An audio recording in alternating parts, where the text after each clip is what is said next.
بسم اللہ الرحمن الرحیم وصلی اللہ وسلم علی نبینا و مولانا محمد وعلی آلہ وصحابتہ اجمعین اما بعد۔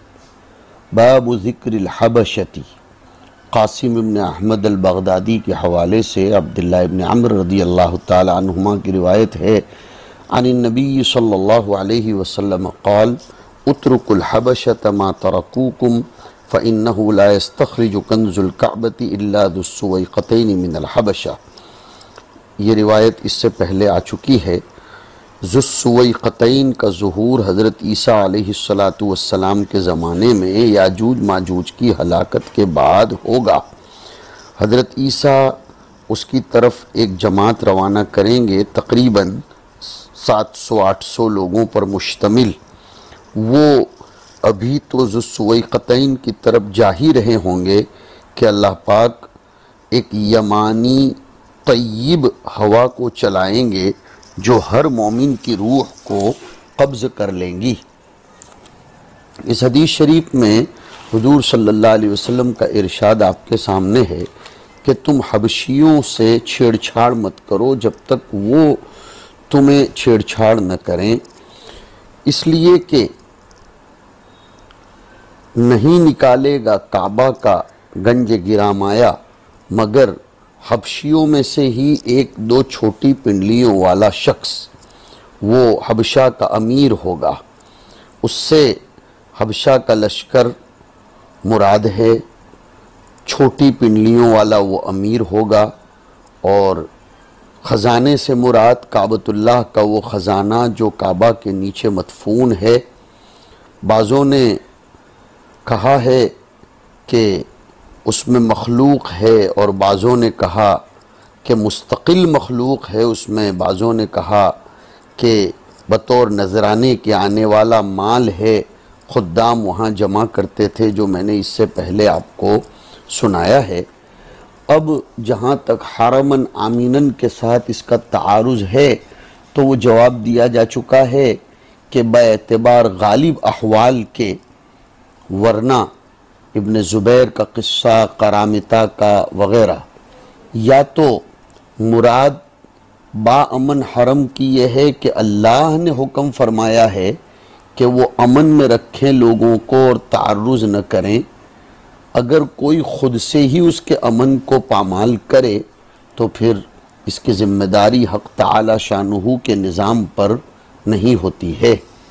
اس کے بعد کا ترجمۃ الباب ہے باب امارات الساعتی۔ امارات، امارتن کی جمع ہے، علامتن کے معنی میں لفظاً اور معنن دونوں ایک ہی معنی میں ہے، اور امارت بمعنی امامت ہوتی ہے، تو امارت علامت کے وزن پر اور معنی بھی وہی ہے، اور امارت امامت کے وزن پر معنی بھی وہی ہے۔ امارات الساعہ، قیامت کی بڑی بڑی نشانیوں کا تذکرہ، جس میں مؤمل ابن ہشام کے حوالے سے ابو زرعہ کی روایت آ رہی ہے کہ جاء نفر الى مروان بالمدینة فسمعوه يحدث في الآیات ان اولها الدجال قال فانصرفت الى عبد الله بن عمرو فحدثته فقال عبد الله لم يقل شيئا سمعت رسول الله صلى الله عليه وسلم يقول ان اول الآیات خروجا طلوع الشمس من مغربها على الناس ضحا فأيتهما كانت قبل صاحبتها فالأخرى على أثرها قال عبد الله وكان يقرأ الكتب وأظن أولهما خروجا طلوع الشمس من مغربها۔ روایت آپ کے سامنے ہے۔ ابو زرعہ فرماتے ہیں کہ کچھ لوگ مدینہ میں مروان کے پاس آئے، انہوں نے علامات قیامت کے بارے میں بیان کرتے ہوئے سنا کہ ان علامات میں پہلی علامت خروج دجال ہے۔ ابو زرعہ کہتے ہیں کہ اس کے بعد میں عبداللہ ابن عمر رضی اللہ عنہما کے پاس گیا، میں نے ان کے سامنے اس کا تذکرہ کیا تو انہوں نے فرمایا کہ مروان نے جو کچھ کہا وہ غلط ہے، غیر معتبر ہے۔ حضور صلی اللہ علیہ وسلم سے تو میں نے یہ فرماتے ہوئے سنا ہے کہ اول الآیات طلوع الشمس من المغرب، یا خروج الدابہ جو چاشت کے وقت میں ہوگا، ان دو میں سے جو بھی علامت پہلی پائی جائے گی دوسری اس کے بعد ہوگی۔ حضرت عبداللہ خود اپنی رائے بیان فرماتے ہیں کہ میرا اپنا گمان یہ ہے کہ پہلے طلوع الشمس من المغرب ہوگا، اس کے بعد خروج دابہ۔ درمیان میں یہ وکان یقرأ الکتب، یہ جملہ معترضہ ہے۔ یہ وکان یقرأ الکتب کے قائل ابو زرعہ ہیں، وہ کہتے ہیں کہ عبداللہ ابن عمرو چونکہ گزشتہ آسمانی کتابوں کو پڑھا کرتے تھے، اس لیے انہوں نے اپنی رائے کہ پہلے طلوع الشمس من المغرب اس کے بعد خروج دابہ ہو وہاں سے نکالا ہو اور اس کے مطابق ہو۔ مطلب یہ ہے کہ مروان نے پہلی نشانی خروج دجال کو قرار دیا اور عبداللہ ابن عمرو ابن عاص نے طلوع الشمس من المغرب کو قرار دیا۔ علماء نے فرمایا ہے کہ دونوں باتیں صحیح ہے۔ اصل میں علامات قیامت دو طرح کی ہیں، وہ علامت جو قیامت کے قریب ہوں گی اور دوسری وہ علامات جو وقوع ساعت کی ہیں۔ مروان پہلی قسم کی علامت مراد لے رہا ہے اور وہ صحیح ہے، اور عبداللہ ابن عمرو دوسری قسم کی علامت مراد لے رہے ہیں اور واقعی وہ طلوع الشمس من المغرب ہے۔ لہذا اب کوئی اس میں تعارض ہوتا نہیں ہے۔ صاحب الاشاعہ لاشراط الساعہ جس کا تذکرہ میں نے کیا ہے، اس میں ایک لمبی بحث ہے۔ کہتے ہیں اول الآیات خروج الدجال، بعض روایات میں تو یہ ہے، بعض میں ہے دابۃ الارض، بعض روایات میں ہے نار تحشر الناس۔ حافظ ابن حجر رحمۃ اللہ علیہ کے حوالے سے محدثین نے لکھا ہے کہ ساری الگ الگ روایات میں تطبیق کا طریقہ یہ ہے کہ دجال ان بڑی علامتوں میں سے پہلی علامت ہے جو روئے زمین پر لوگوں کے احوال کے تغیر کی مشیر و مؤذن ہوں گی، اور طلوع الشمس ان بڑی علامتوں میں سے پہلی ہے جو عالم علوی کے احوال میں تغیر کی موزن و مشیر ہوں گی، اور دابۃ الارض اور طلوع الشمس یہ ایک علامت کے برابر ہے، اور نار ان بڑی علامتوں میں سے پہلی ہے جو قیام ساعت کی مشیر و موزن ہوں گی۔ بہترین تطبیق دی ہے۔ اور اگر یہ بھی کہہ دیا جائے کہ دابۃ الارض ان پہلی علامتوں میں سے ہے یا ان علامتوں میں سے پہلی ہے جو مومن کو کافر سے ممتاز کرنے کی طرف موزن و مشیر ہوں گی تو اور زیادہ بہتر ہو جائے گا۔ اس روایت میں یہ جو بیان فرمایا گیا کہ طلوع الشمس من مغربہا، یہ مغرب سے طلوع ہوگا یہاں تک کہ جب آسمان کے وسط پر پہنچے گا تو پھر وہ مغرب کی طرف لوٹ جائے گا۔ ظہر اور عصر کو ان کے سبب کی بنیاد پر پڑھ لیا جائے گا، وہ رات 3 راتوں کے برابر طویل ہوگی۔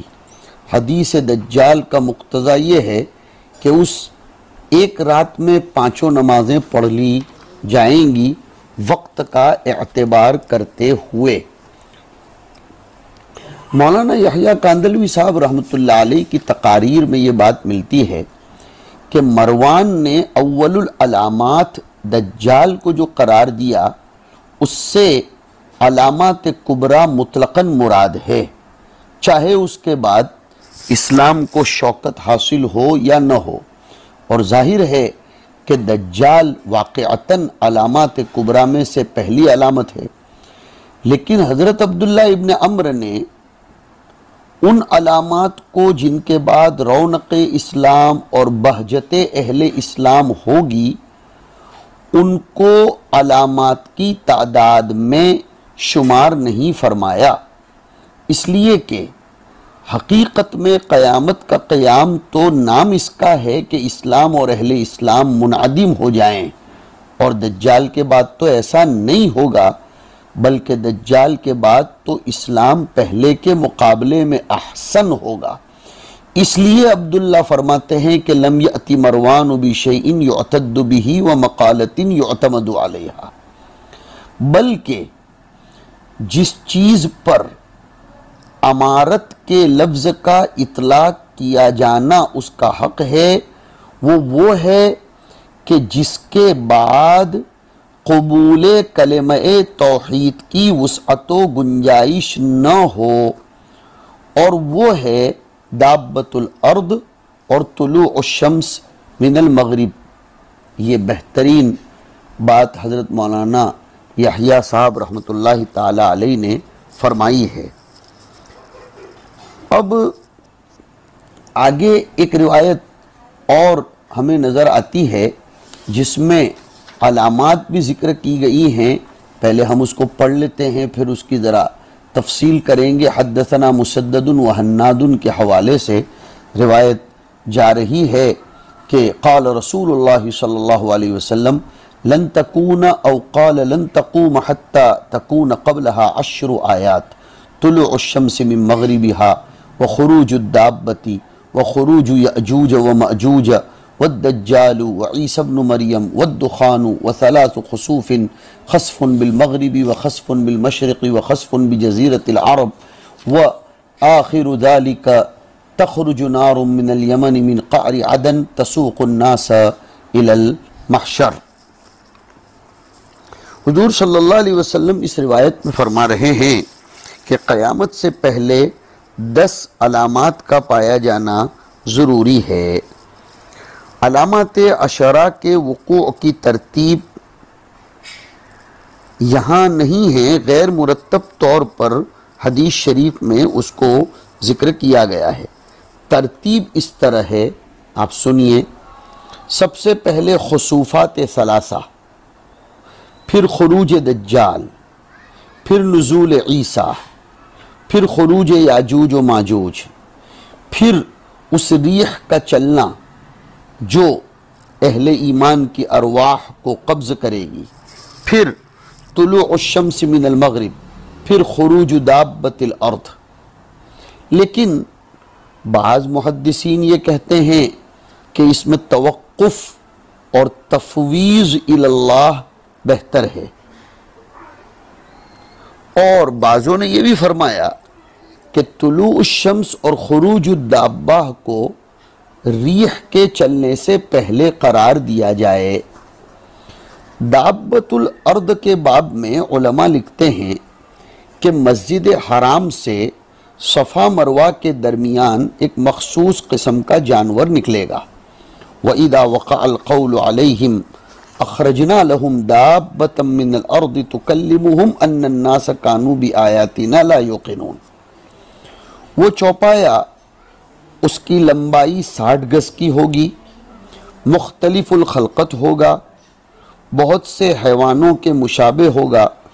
جبل صفا میں سے اس کو پھاڑ کر نکلے گا، اس کے ساتھ حضرت موسیٰ کا عصا، سلیمان علیہ السلام کی انگوٹھی ہوگی، اور کوئی بھی دوڑنے میں اس کا مقابلہ نہیں کر سکے گا۔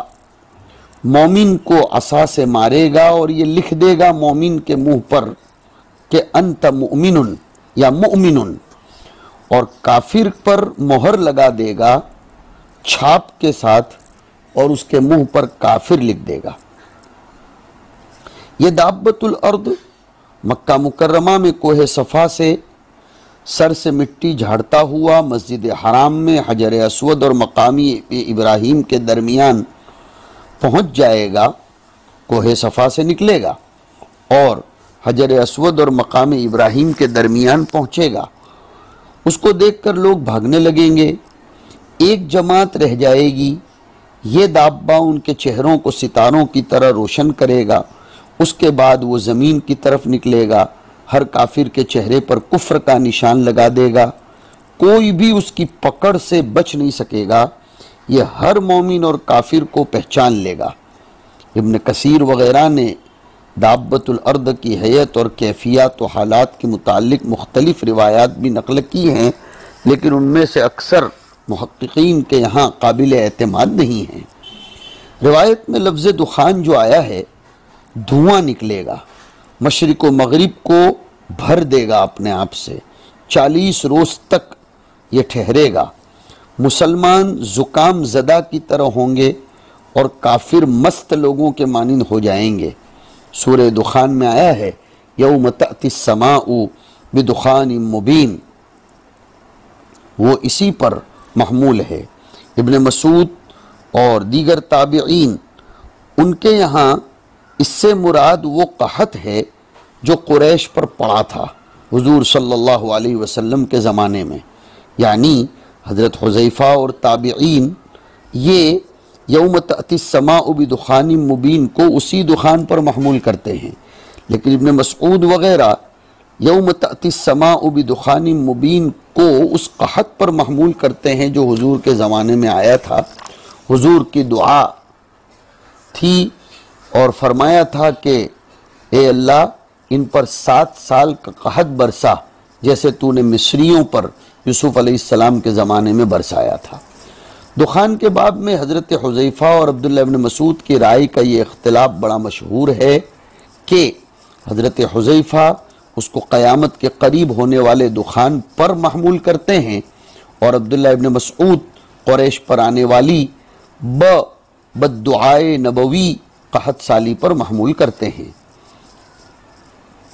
اب جو روایت میں ایک لفظ آیا ہے کہ فَإِذَا طَلَعَتْ وَرَآهَا النَّاسُ آمَنَ مَنْ عَلَيْهَا فَذَاكَ حِينٌ لَا يَنْفَعُ نَفْسًا إِيمَانُهَا لَمْ تَكُنْ آمَنَتْ مِنْ قَبْلُ أَوْ كَسَبَتْ فِي إِيمَانِهَا خَيْرًا۔ حضور فرما رہے ہیں کہ اس آیت میں بعض آیات سے مراد طلوع الشمس من المغرب ہے، جس کے آ جانے کے بعد باب التوبہ مقفل ہو جائے گا۔ اس سے پہلے جو ایمان نہیں لایا ہوگا یا اب ایمان لائے گا تو وہ چونکہ اضطراری ایمان ہوگا وہ قبول نہیں ہوگا، اور جو شخص ایمان تو لا چکا تھا مگر نیک عمل نہیں کر سکا تھا تو اب وہ توبہ کر کے آئندہ نیک عمل کا ارادہ کرے گا تو اس کی بھی توبہ قبول نہیں ہوگی۔ مطلب کافر اپنے کفر سے یا فاسق اپنے فسق سے اگر اس وقت توبہ کرنا چاہے گا تو وہ توبہ قبول نہیں ہوگی، اس لیے کہ ایمان اور توبہ اسی وقت معتبر ہے جب تک کہ اختیاری ہوں، اور جب اللہ کا عذاب اور حقائق آخرت سامنے آ جائیں تو پھر ایمان لانے میں اور گناہ سے بچنے میں آدمی مجبور ہو جاتا ہے۔ مجبوری کا ایمان اور توبہ قابل قبول نہیں ہے، جلالین میں ہم بتلا چکے ہیں۔ اس آیت کی تفسیر میں حضور کا یہ ارشاد بھی ہے کہ جس وقت قیامت کی آخری نشانیوں میں یہ نشانی ظاہر ہوگی کہ آفتاب مشرق کے بجائے مغرب کی جانب سے طلوع ہوگا اور اس کو دیکھتے ہی ساری دنیا کے کافر ایمان کا کلمہ پڑھنے لگیں گے اور سارے نافرمان فرما بردار بن جائیں گے، لیکن اس وقت کسی کا ایمان قابل قبول نہیں ہوگا۔ یہ قیامت کی بڑی بڑی علامتوں کا اس میں تذکرہ ہے، بالخصوص دخان وغیرہ کا تذکرہ آپ نے پڑھا، اور اسی طریقے سے دابۃ الارض کا، خروج یاجوج ماجوج کا، ثلاث خسوف کا۔ اب میں مناسب سمجھتا ہوں کہ اس کو بھی ہم ایک ایک کر کے تفصیل سے ذکر کیے دیتے ہیں۔ قوم یاجوج ماجوج کو، حضرت عیسیٰ علیہ السلام کے نزول وغیرہ کو، ورنہ ظہور مہدی وغیرہ کے سلسلے میں آپ کلام سن چکے ہیں۔ دجال کا تذکرہ خوارج کے باب میں آیا تھا تو وہاں ہم نے آپ کو سنایا تھا، لیکن انشاءاللہ آئندہ نشست میں اگرچہ ہماری کتاب میں تفصیل سے نہیں ہیں لیکن تتمیما للفائدہ ہم آپ کو ان سب علامتوں کے باب میں تفصیل سے سنائیں گے، انتظار کیجئے۔